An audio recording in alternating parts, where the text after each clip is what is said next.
The views and opinions expressed on any program are those of the producers and/or the persons appearing on the program and do not necessarily reflect the views and opinions of FRC Media, Bristol Community College, or the City of Fall River.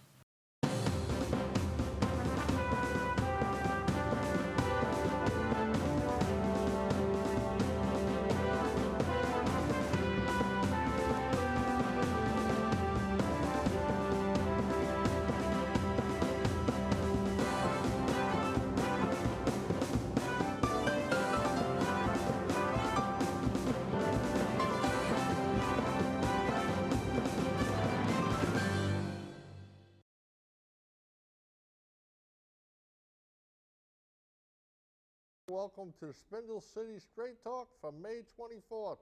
I'm Patrick. I'm Carlos.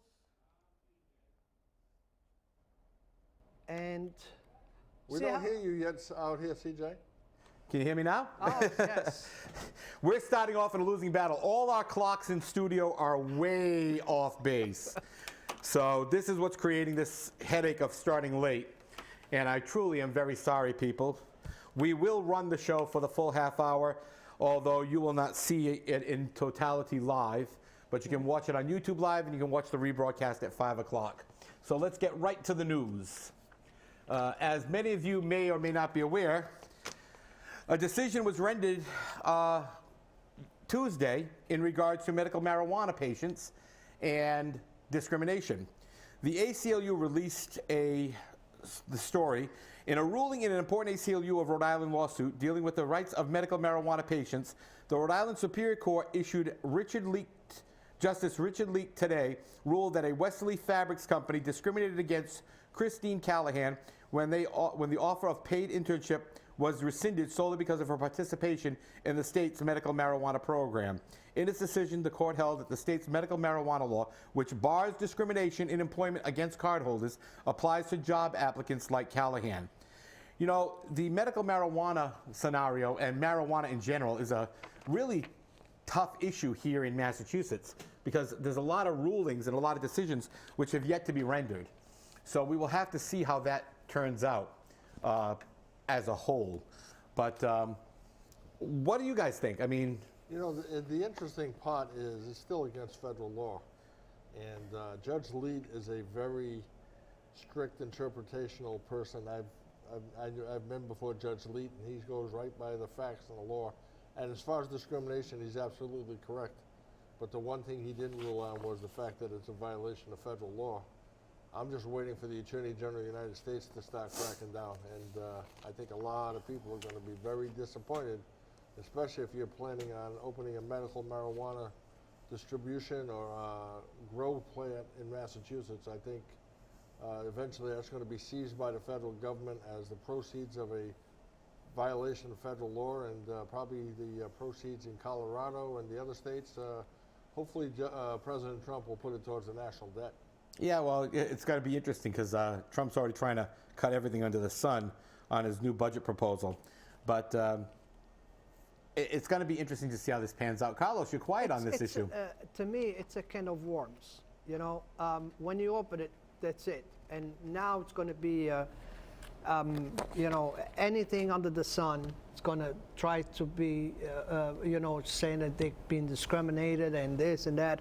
Here comes the same thing with the bathrooms. Remember last year was the bathrooms? Yes. That people, at the end of the day, people need to add one more bathroom besides the women's and men bathroom. They need to add one more, and now everything came down again. Carlos, in your house, you have a transgender-friendly bathroom.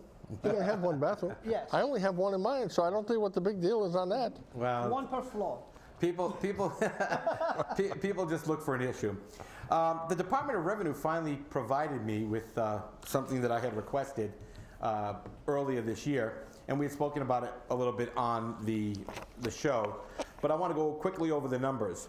You know how we bond for everything in Fall River? Yeah, we bond so much we can't even pay our bills. Well, the problem with the bonding in Fall River, too, is that, you know, we bond police cars that last 5 years, and we bond them for 30. Right. We bond for trash trucks. We're still paying off that bond, and we sold those trash trucks last year for $1 million, and probably still owe $3 million on them. So, I mean... But it's interesting. And this is where it hits right here. Is this, right. our city bonds are taken out of what they call Chapter 70 money, okay, under the Qualified Bond Debt Service Plan. Which is local aid. And what that means is every month, the city has to take out of that money the payments for... To pay off the bonds. Yeah, to make the payments on the bonds. Exactly. Because they can't be trusted to pay their own loans. They have to have the state, daddy state. Okay, I'll sign for you so you can get your money, so you can get your police cars. Right. And then, you got $102,929,032 entitled, and you end up with $86,000. Yeah, well, it's always very interesting, to say the least.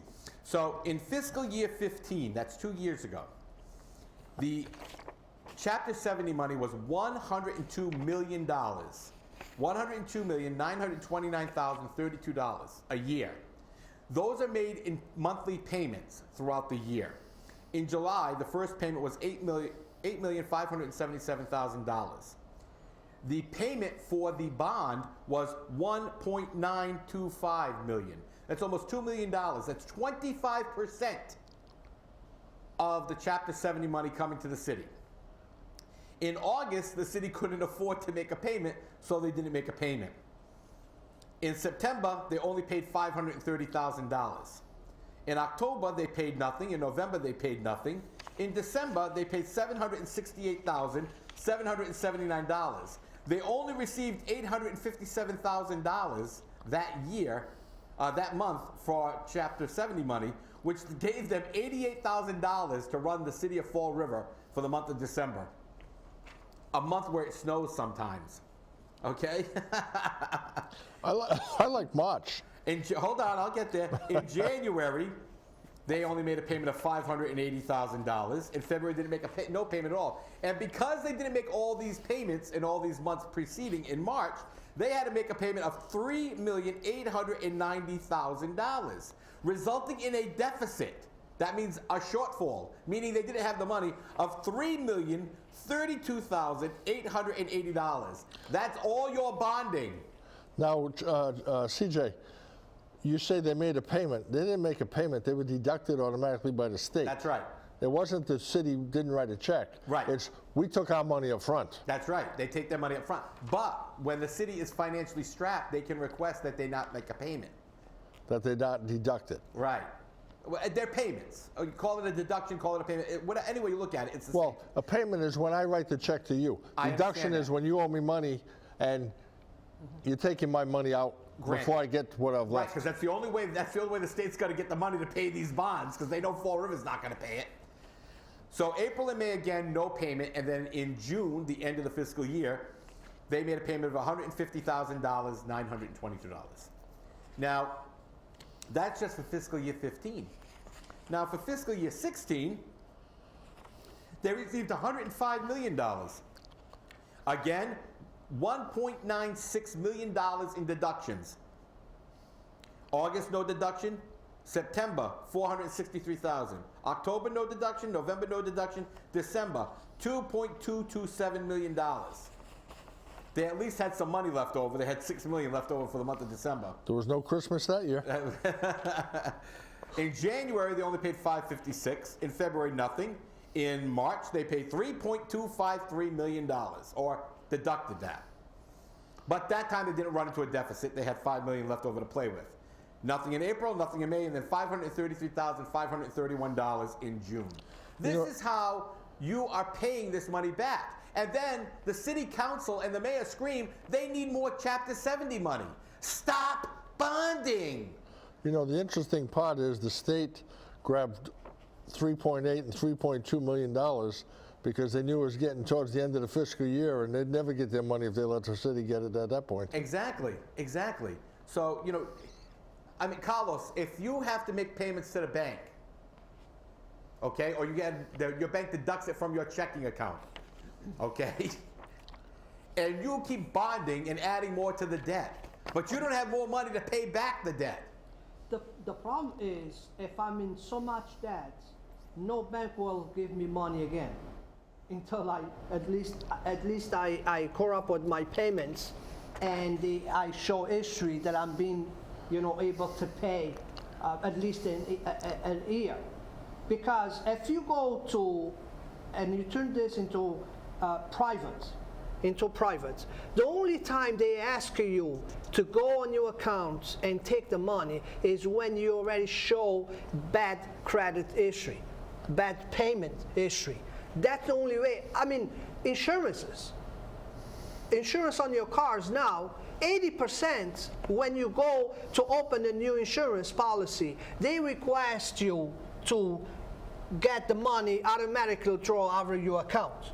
Because why? Because you're changing insurance, because you're not being paying the other insurance that you're moving from. So this thing, when they come to your account and they want to take money directly from your account, it's not a good thing. It's showing that you are not picking up the bills that you need to pay. But you understand, Carlos, the mayor says the city's never been in better financial shape. But the state says, hey, wait a minute, we can't trust you to send us a check. We're taking the money right up front. This is step one of the reasons why the city needs to go in receivership. But you know, but this is not dischargeable. But on the other side, we cannot make these payments that we need to pay. But we have cash. We have cash sitting on the account. We have $5 million in free cash. Free cash. The state doesn't know about that free cash. They become when we cannot even have enough to pay our bills. Well, look, it's $102 million, but we got $5 million in free cash. Exactly. Yeah, but remember what free cash is. Like, it's overtaxation. It's overtaxation.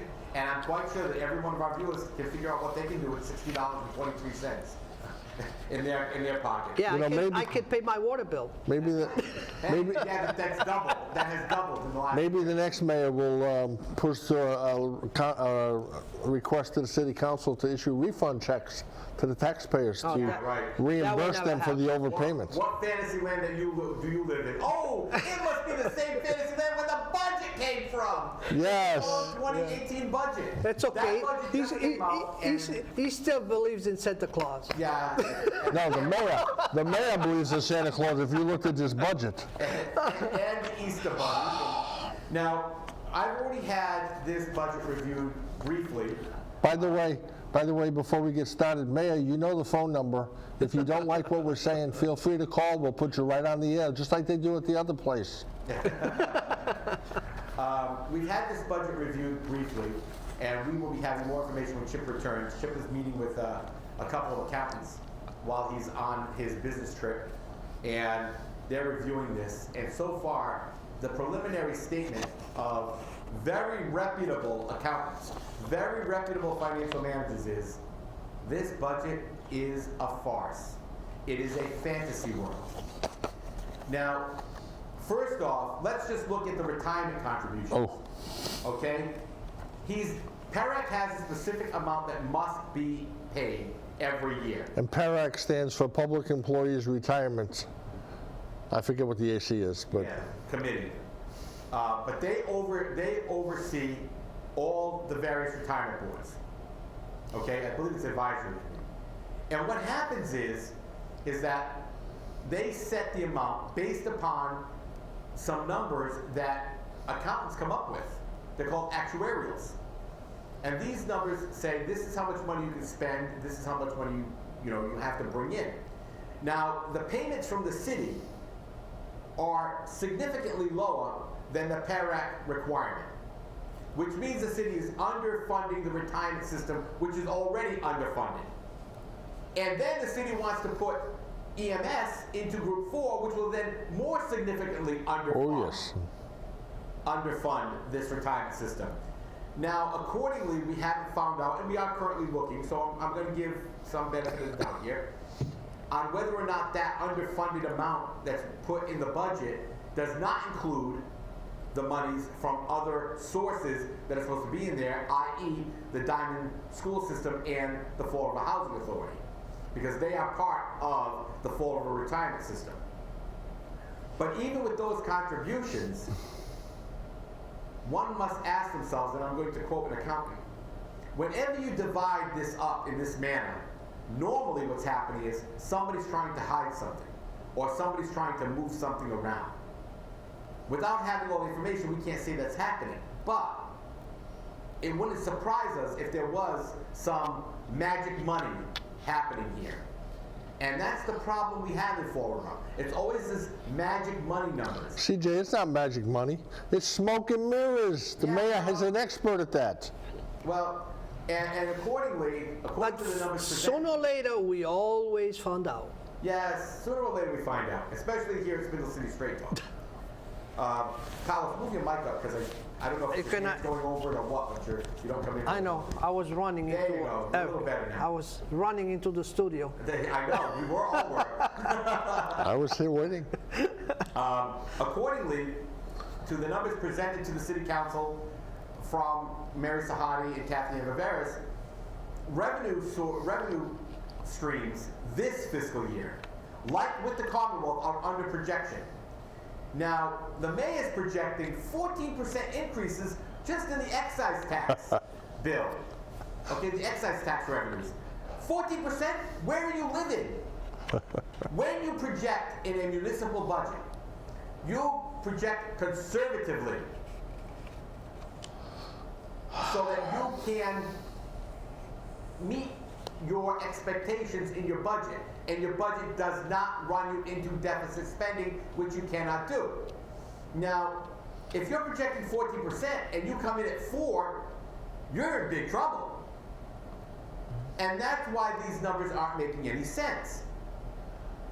And he's touting, oh, well, I gave the school department 101%. That's great, that's fine. You should be giving them 110%. But how much fat is in there for administrators and stuff? Right, and this is the problem. You know, this is the man of zero-based budgeting, but zero-based budgeting doesn't cut out the fat like Faust Fiore. Okay?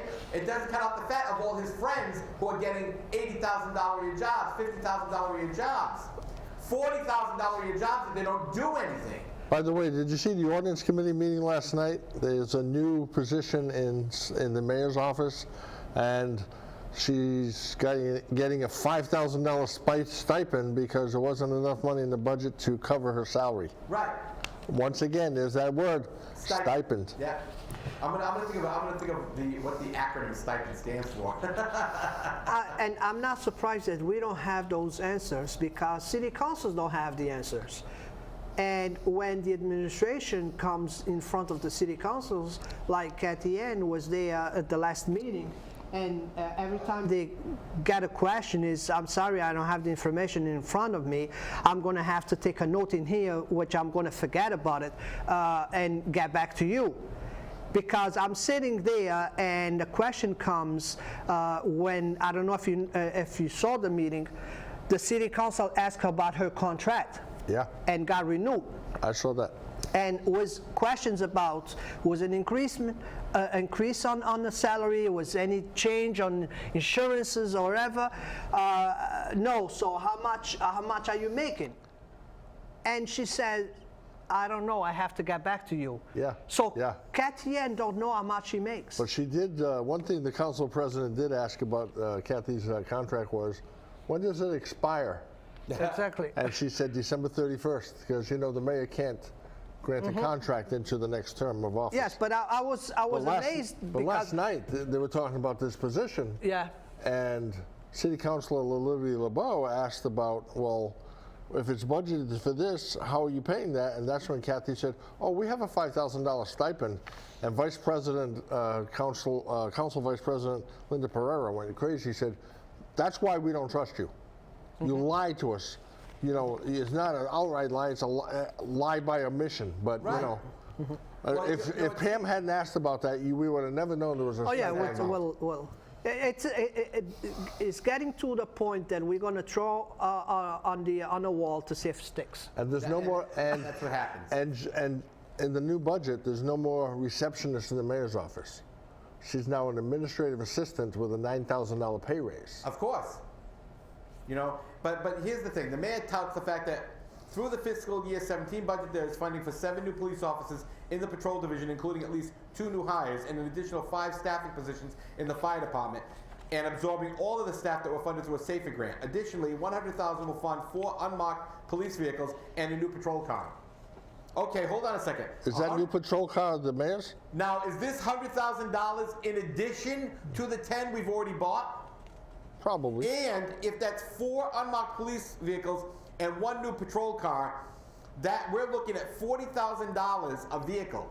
So 10 new police vehicles should have cost us $400,000? Yeah. But we bonded how much for it? How many millions did we bond for that? Well, we got 11, so that's $440,000. So I want to know where this is. Now, is this going to be 5 new police cars? Or is this just going to be $100,000 on top of the ones we've already bonded for, and those 10 that we bonded for we're going to get that at some point, although the mayor got his. Now, here's the thing. He says that this is the foundation for a solid future. This is more of a foundation for a great fairy tale, in my opinion. The budget includes a 2.5% tax increase, but the mayor does say that unlike administrations in the past, his budget did not use stabilization or free cash to balance the budget.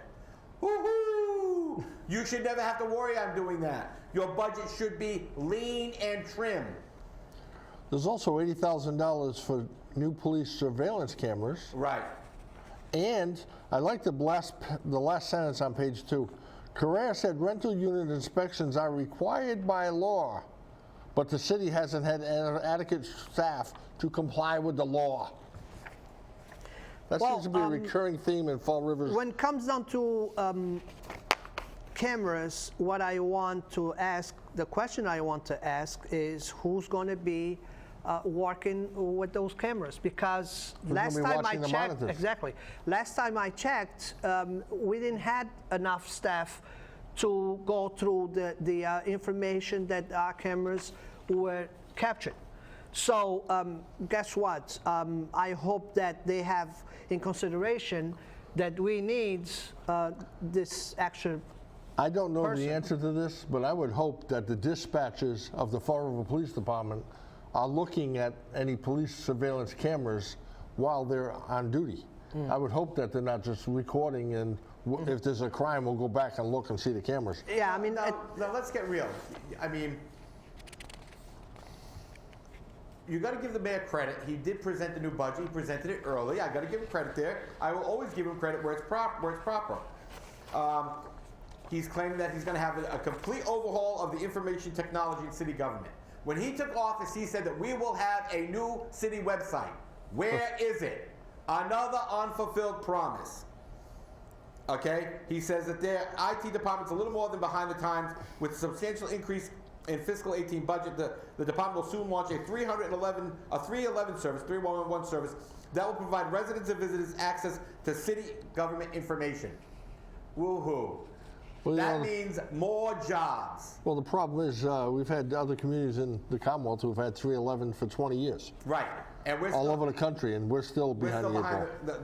The 8 ball. The budget includes what will be an annual $75,000 allocation towards veteran services to be used for maintenance and repairs to the Veterans Center on Pine Street, which has been in disrepair for some time. Again, you're pandering to the veterans. Not that that's a bad thing, but a little, too little, too late. City Administrator Kathy Amberberry said that the administration has settled 7 out of 9 municipal union contracts and thanked city workers for realizing that the city was in financial hardship and agreed no raises in the first year of those 3 contracts. The unions were stupid. $38,000 raises to other people, and the unions got nothing. And I like Kathy saying the city was in financial hardship. It's still in financial hardship, and receivership is going to be the only way out of this thing. Mm-hmm. People are going to lose houses over this. The union leadership, and I don't care who they may be, you are selling out your union membership. You are selling them out. You are not giving them what they rightly deserve. Because when you start looking at $38,000 pay increases for non-union personnel. $9,000 for the receptionist. $9,000 for the receptionist.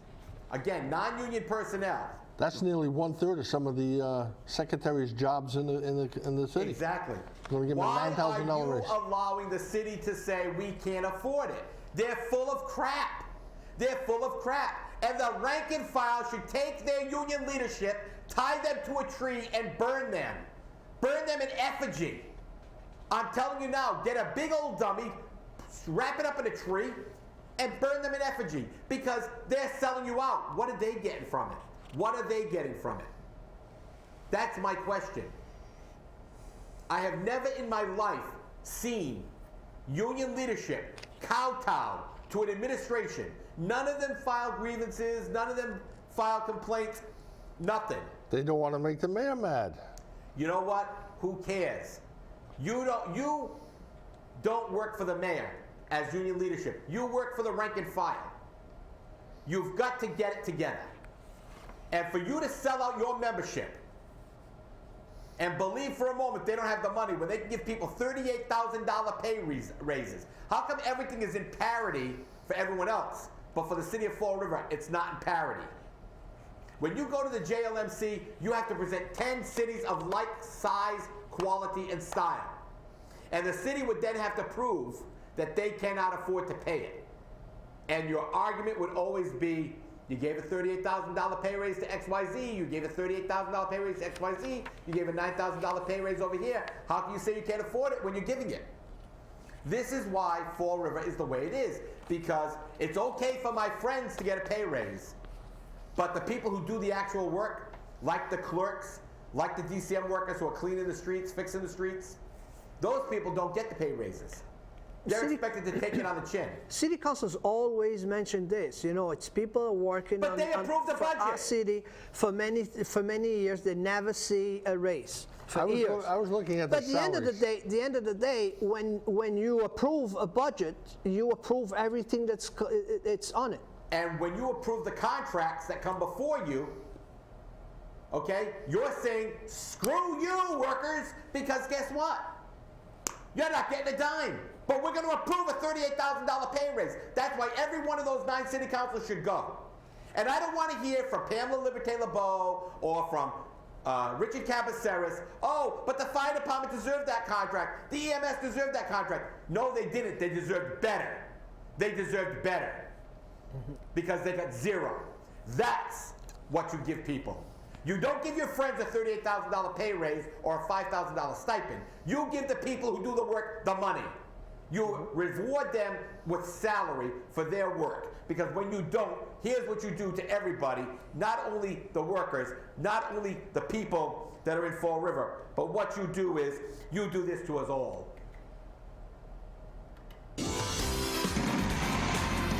Screw you, taxpayer! And that's our free advertise. Because let me tell you something.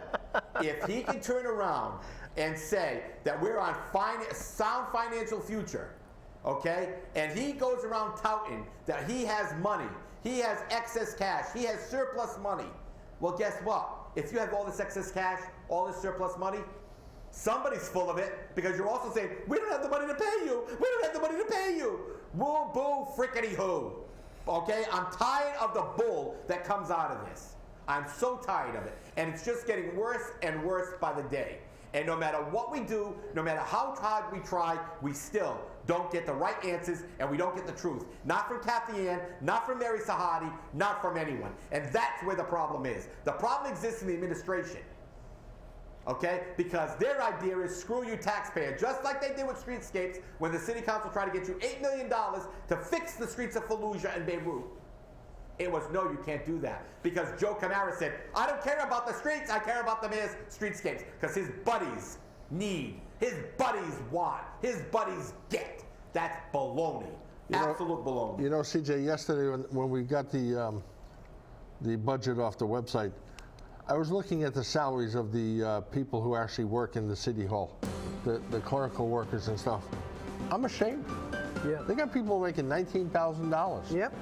You know, how are they affording, you know, and as far as the excise tax, the mayor must be banking on these market rate housing apartments filling up with people. Market rate housing, my butt. Hey, thanks for watching. We will see you on Friday. Chip will be back, and hopefully we can drive some more home. And have Y'all come back now, you hear? Thank you.